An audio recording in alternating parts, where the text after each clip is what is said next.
দুনিয়ার মানুষ বড়ই স্বার্থপর, বিপদে পড়েন সঙ্গে কেউ থাকবে না, ঠিক কিনা বলেন?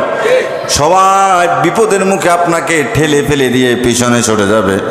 কিন্তু এমন একজন নবী, কিয়ামতের ময়দানে আপনি যখন বিপদে পড়বেন, দুনিয়ায় নবীর উপর দরুদ পড়েছেন, অনুসরণ করেছেন, অনুকরণ করেছেন, তার দিন মেনেছেন, ধর্ম মেনেছেন, কিয়ামতের ময়দানে নবী আপনাকে বিপদে ফেলায়া নবী আপনার থেকে সরে যাবে, আপনার থেকে নবী সরে যাবে না।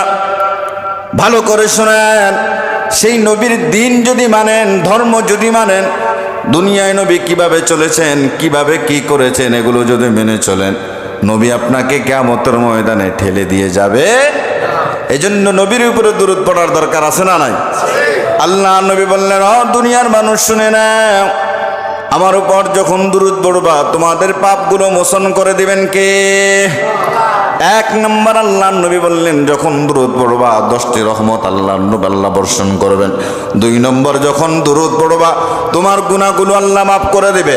3 নম্বর, যখন দরুদ পড়বা আল্লাহ রাব্বুল আলামিন 10টি মর্যাদা তোমার বাড়ায় দিবেন। সুবহানাল্লাহ, 10টি মর্যাদা বাড়ায় দিবেন, 10টি পাপ মোচন করে দিবেন, 10টি রহমত তোমার উপর বর্ষণ করবে।